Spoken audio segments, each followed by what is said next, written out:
Aïe Bobo, aïe Bobo. Aïe Bobo, bienvenue sur page là qui c'est Magie Santa Kaya en action. Et rappelez que Aïe Bobo, dans la langue dans quel team, ça signifie la paix avec vous. Moi, gloire, louange à grand maître tout puissant, peu importe de la manière que vous l'appeliez vous-même, Allah, Jéhovah, Bouddha ou l'Odumare, parce que toujours dit comme ça dans ma Magie Santa Kaya en action, rapide, mon capable par le monde a dit, mais nous-mêmes nous venons pour nous porter en pile précision, pour nous mettre point sur les i. Hommage et gloire à la matrice de la création, la mère de Dieu, celle qui a tout géré dans son ventre. En l'occurrence, je vais parler d'Isis, l'éternelle, la femme originelle, la femme noire, Erzuli, la reine d'Antor, Erzuli Freda, Erzuli Dahomey. Hommage et honneur à tous nos pionniers, à tous nos aînés, à tous nos aînés, celles qui nous ont précédés, celles qui ont battu et combattu sur du feu et du sang contre l'injustice, contre l'occupation et contre toute la chaîne d'entreprise de la traite négrière, et pour que nous ayons un lopin de terre où nous puissions reposer en paix, en l'honneur, en défense de la création et par amour du Créateur. Et bienvenue à vous, nous sommes encore sur page là qui c'est Magie Santa Kaya en action. Et nom c'est Johnny Nelson, Marie-Géline. Vin porter pour aujourd'hui un morceau bien spécial qui c'est les petits morceaux choisis analyse. Donc je dis on a bien temps seulement une chance pour nous faire les petits à vous, mais analyse là on a bien temps faire vous. Les petits nous porter pour aujourd'hui c'est un discours qui était prononcé par Haile Selassie Ier en Éthiopie et à Genève, il était prononcé discours en 1936 après 1935 que l'Italie était envahie et Éthiopie. Donc c'est pas pour moi non côté discours ça pour c'est pour circonstances actuelles là, ça n'a passé jeudi guerre ça qui c'est guerre bactériologique ça on a parlé des semaines dernières, guerre bioterrorisation ça, il était commencé il y a des temps c'est un bagage qui planifié bien organisé. Donc nous mêmes peuple noir, nous mêmes peuple africain, nous mêmes peuple haïtien, nous le caléger nous. Donc pour c'est pas nous mêmes le pays pour casser. Discours ça nous pas faire pour c'est les mêmes nous porter pour aujourd'hui. Donc il était prononcé en 1936 à Genève. Donc côté Haile Selassie lui-même il a demandé aide avec 50 des nations qui étaient fait partie des SDN.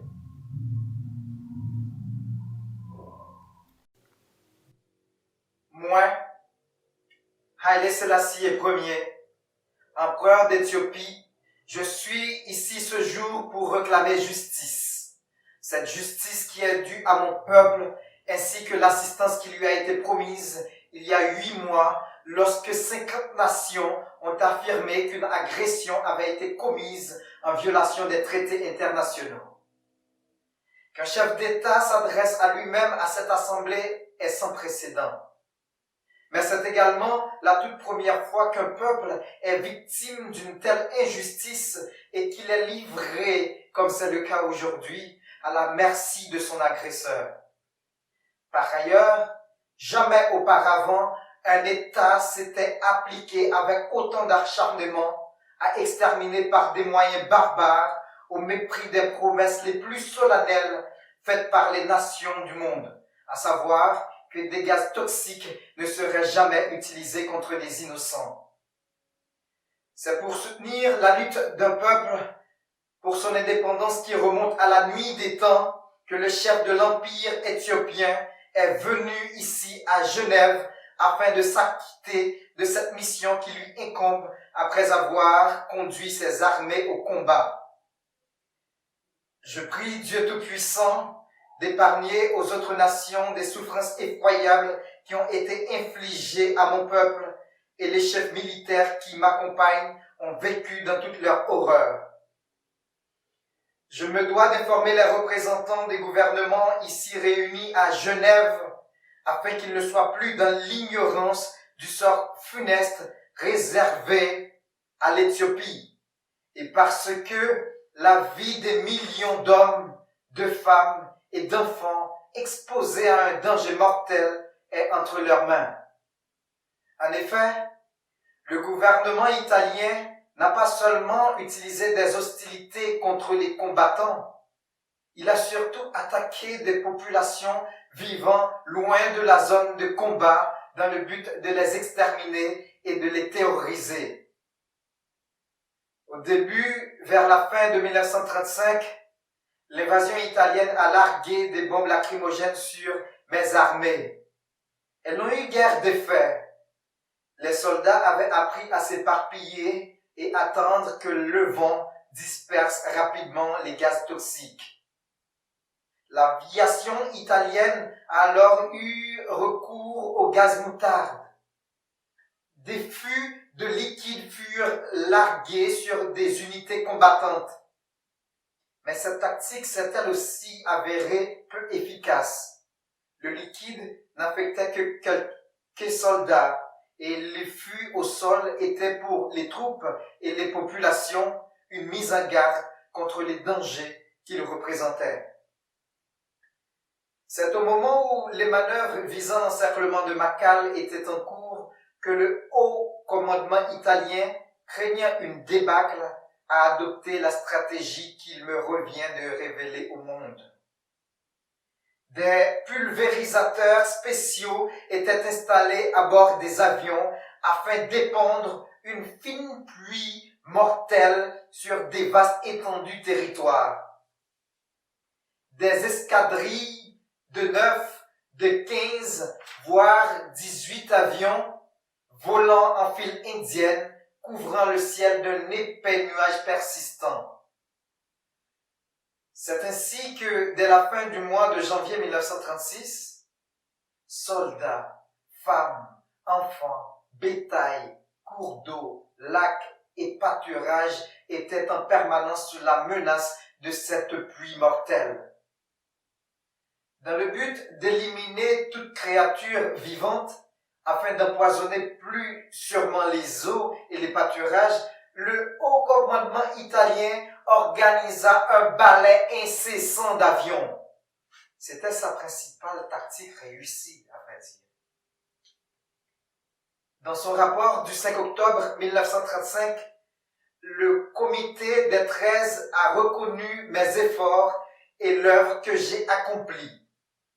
Les États avaient estimé que l'entrée de l'Éthiopie dans les sociétés des nations devait non seulement garantir une fois de plus son intégrité territoriale et son indépendance, mais également l'aider à devenir plus civilisé. Il ne me semble pas qu'en Éthiopie, le désordre et l'insécurité soient plus grands qu'aujourd'hui qu'en 1923. Bien au contraire. Le pays est plus uni et l'autorité de l'État a été renforcée. Les actions que j'ai menées en faveur de mon peuple auraient été plus fructueuses sans les obstacles dressés par le gouvernement italien qui a encouragé la révolte et armé les rebelles. En effet, comme nous le savons aujourd'hui, Rome n'a jamais cessé de préparer la conquête de l'Éthiopie. Les traités d'amitié que l'Italie a signés avec moi n'étaient pas sincères et n'étaient rien que de l'heure.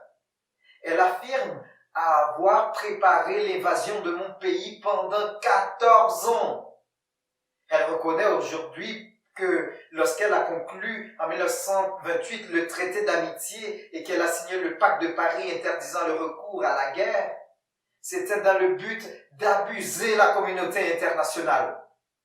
Le gouvernement éthiopien avait, dans le cadre de ses engagements solennels, reçu en matière de sécurité des garanties supplémentaires qui devaient lui permettre de faire avancer le processus de réforme qu'il avait engagé, auquel consacrait tous ses efforts et qui lui tenait tant à cœur. L'incident de Walwal, survenu en décembre 1934, a été pour moi un véritable coup de tonnerre.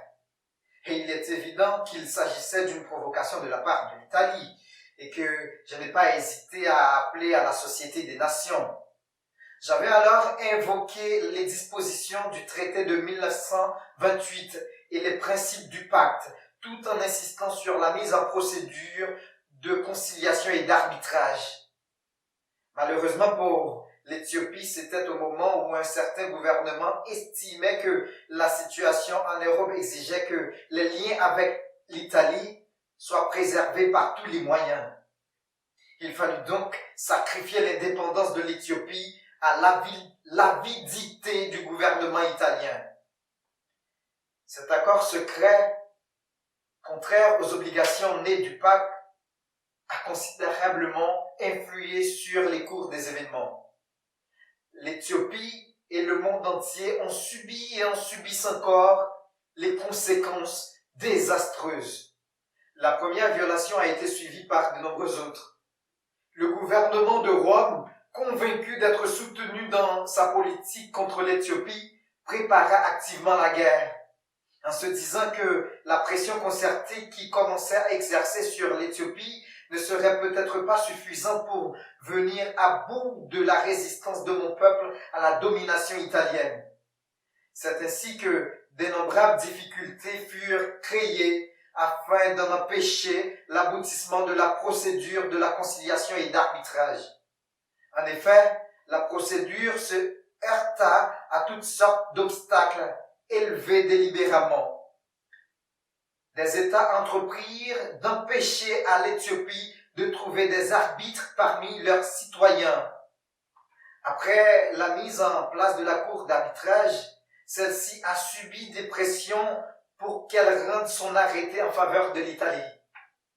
Toutes ces tentatives furent vaines, car les arbitres, dont 2 représentaient l'Italie, durent reconnaître à l'unanimité qu'en ce qui concerne l'incident de Walwala ainsi que tous les autres incidents ultérieurs, la communauté internationale ne pouvait en tenir l'Éthiopie pour responsable.